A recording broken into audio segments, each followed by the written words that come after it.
вот эти трепыхания по поводу нефти, нефтепродуктов, газа, что они преодолеют Путин, там это они все губы надувают, что у них все классно будет, что они преодолеют эти санкции, ничего это у них не получается. И сегодня тому подтверждение, опять нефть Уралс, ну вместе и с Брентом, и с ВТИ снова пошла вниз. И сегодня Уралс где-то на уровне 31 января, 1 февраля 2023 года он на уровне где-то $56 за баррель. Это, ну, это его цена на бирже, фьючерсные контракты. А если реально он продается, то там безумный просто дисконт. Вот если брать Индию, то уже, ну там есть заводы совместные российские и индусские, которые находятся на территории Индии. Я вам про это рассказывал, там Сечин очень в этом преуспел. Ну, это дисконт $15-20. То есть реально это где-то не выше, скажем так, 35-36 долларов за баррель. Это, конечно, для Российской Федерации очень маленькая цена, потому что потери от ведения войны, они каждый день с Украиной, они каждый день растут, и затраты на это растут. Плюс, как бы уже видно, что исчерпывается постепенно этот его фонд национального возрождения, там, будущего и так далее. И в целом не поднимается их запасы золота валютные для того, чтобы поддерживать российский рубль. Сегодня он опять начал пикировать. Вот, конечно, еще не доходит он до, чтобы $1 был 75 российских рублей, а 1 евро 80. Пока этого нету, то есть это реальность такая. Но уже вот эту границу опять где-то $1 71 российский рубль он преодолел, а 1 евро уже больше 76, уже к 77 идет за рубль. То есть это, конечно, удручающая ситуация. То есть как только их Центробанк Набиуллина прекращает поддерживать российский курс рубля, он начинает падать. Вот, это объективная реальность, она никуда не денется, она будет наоборот усиливаться. Особенно будут плохие события, когда вот сейчас уже буквально через несколько дней, где-то 4-5 февраля, будет введен потолок на вот эти нефтепродукты российские. Конечно, там очень много развелось серых схем, там появились, так сказать, разные те, которые продают эту нефть через какие-то левые эти танкеры и так далее, ее смешивают с другими сортами, но это все равно не меняет генерально ситуацию, нефть российская не увеличивается. Более того, опять пошло снижение на газ, и там чуть ли на 30% опять эти контракты не упали. То есть для Российской Федерации, у которой по-любому нефть, газ и нефтепродукты являются абсолютно ключевым источником их экспортных надходжений, и я так понимаю, что все идет к тому, что больше ничего нету, понимаете? То есть больше практически что? Ну, продовольствие. Но продовольствие, многие вещи под эмбарго. Минеральные удобрения тоже. То есть они не в состоянии еще что-либо экспортировать в каких-то больших объемах. Ну, там золото. И то им по золоту тоже ограничения, по алмазам ограничения. То есть их прессует, Запад их прессует по полной программе. То есть у них идет падение всех экспортных доходов. Да, они там это что-то показывают, рассказывают, мне там в комментариях пишут, что мы будем, наш папа сибиряк, мы будем держаться. Ну, держаться это что можно. Но, тем не менее, финансово-экономическая ситуация для Путина очень плохая и для их экономики в целом. Более того, затраты на ведение войны, они все время увеличиваются. То есть, ну, мы это увидим, они в нынешнем бюджете где-то установлены в рамках 11-12 миллиардов долларов. Это выходит, там, сейчас я вам точно скажу, Ну да, где-то 440 миллиардов где-то в месяц выходит. То есть где-то уже они в месяц будут выходить так точно на 15 миллиардов. То есть это очень много. Это только по ведению боевых действий. Оно может быть уже и больше. Может больше. В общем, надо сейчас будет, может, вы еще тоже мне в комментариях напишите, мы вместе посчитаем, посмотрим, что там у них в бюджете выделено, и приблизительно прикинем, выйдем на день, то есть затраты на день, какие они несут. Как только они, я так понимаю так, что как только он выйдет где-то на 4 миллиарда в день долларов на то, чтобы ввести войну, это уже будет очень много. То есть это где-то выходит за, ну, просто безумные цифры, правильно? Это сейчас у него где-то, так я понимаю, где-то порядка, ну, в месяц это где-то 30 миллиардов уже они подходят по полной программе. Еще же закупка вооружения надо, это надо все эти материалы находить, эти запчасти вести. Ну, это колоссально, это безумие. Вот, в принципе, вести войну в 21 веке, то, что сейчас Путин делает против страны, которая имеет очень близкий по всем параметрам для тебя народ, социум, это, конечно, это полное безумие. Ну, как такого человека назвать? Ну, это садист, убийца, там, как другого понимания, безумный человек. Так можно, если даже уже даже не человек, а существо. То есть он получает удовлетворение, убивая, разрушая соседнюю страну. То есть это иначе как безумием назвать нельзя. Но тем не менее он продолжает это делать, и он будет делать. Но финансово-экономически у него все время сокращаются у Путина эти возможности. Они реально сокращаются. То есть он реально ведет Российскую Федерацию к банкротству. Должен будет дефолт быть, должен быть развал, должна быть девальвация, начнет расти инфляция, будет как у Эрдогана. В принципе, это тут больше ведет войн, да, он с курдами ведет, в Сирии давно, он меньше в этом плане, экономика и так далее.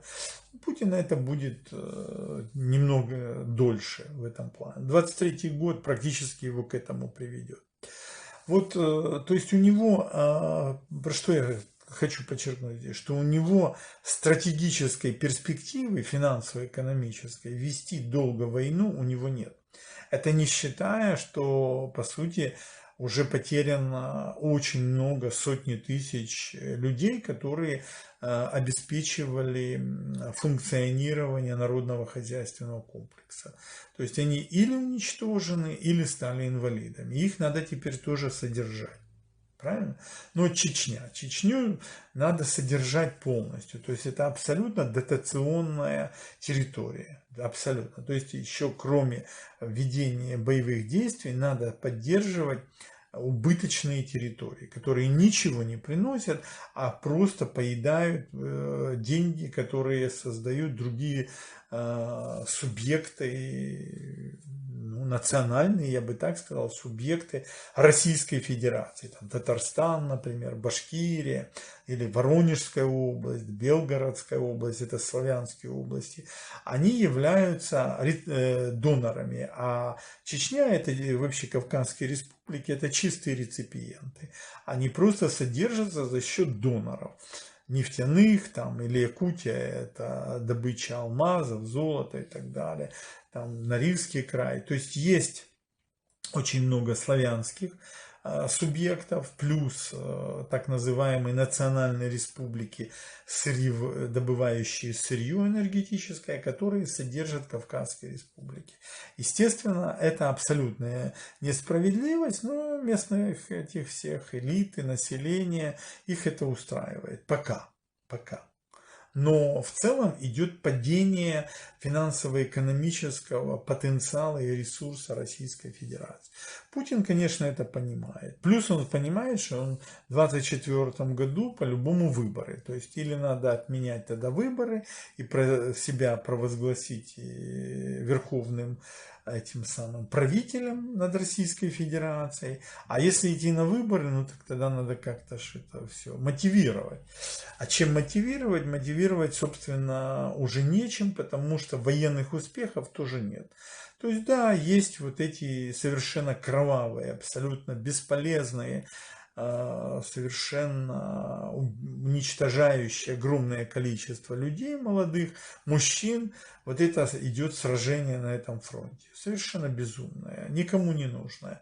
Ни с российской стороны, ни тем более с украинской. То есть там, я уже не раз говорил, это гибнут украинские патриоты, националисты, харизматы, пассионары. Это лучшие гибнут.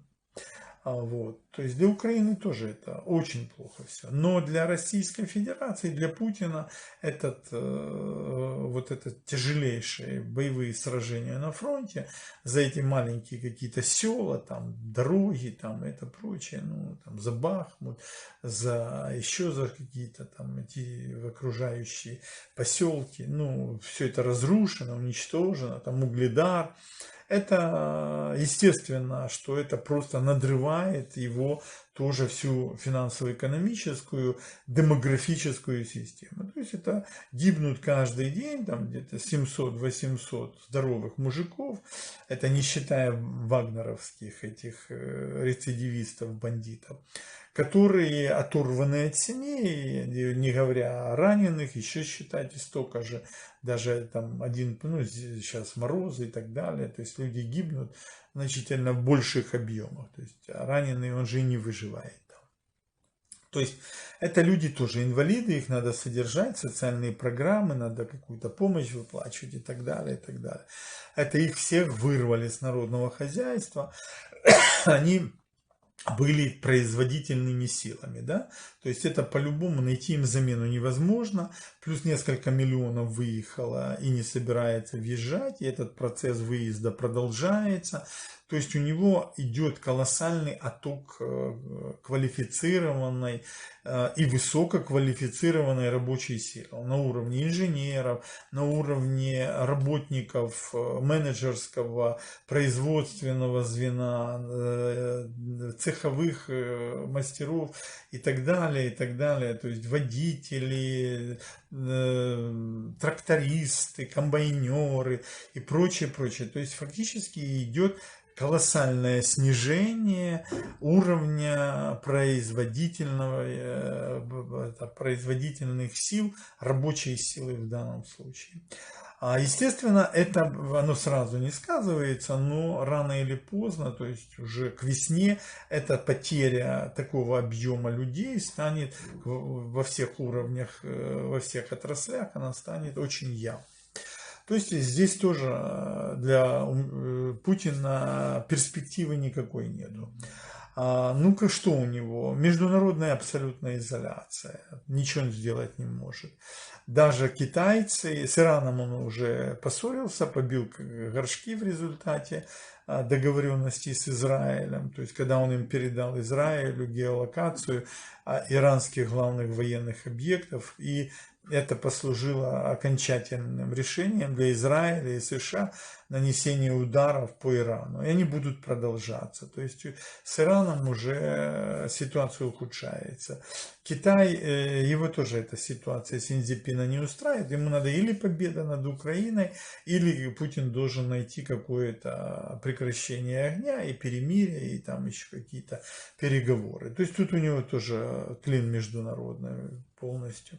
Ну, а где позитив? Вот у него где позитив? Никакого позитива нету. То есть с точки зрения перспективы у него позитива нету. Как вы думаете, что он в этой ситуации должен делать? Тем более, что его окно возможностей сокращается.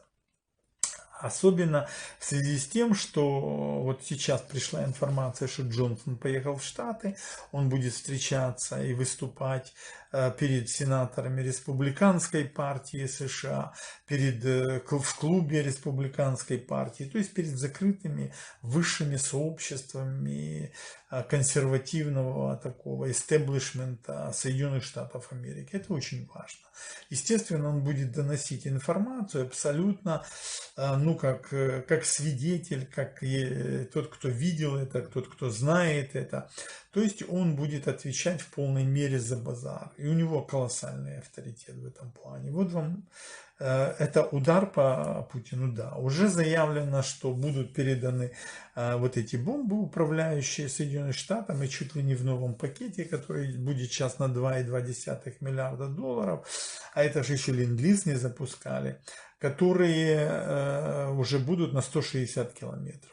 Ну, ясно, что они уже будут долетать куда надо, и Хаймерсы есть. Сейчас Цезари опять еще дают французы, плюс 600 там или сколько, или больше этих, даже несколько тысяч подготовят украинцев для ведения артиллеристов этой деятельности. То есть во всех отношениях снижение огневой боевой мощи украинской армии по-любому не будет. По-любому не будет. Плюс, если дадут вот эти бомбы на 160 километров, то это будет удар по всем базам, куда отвели эти россияне свою логистику, склады и прочее. Это полное уничтожение, сразу будет их сосредоточение живой техники, складов, РСЗО, С-300. Там, то есть это страшный удар для них.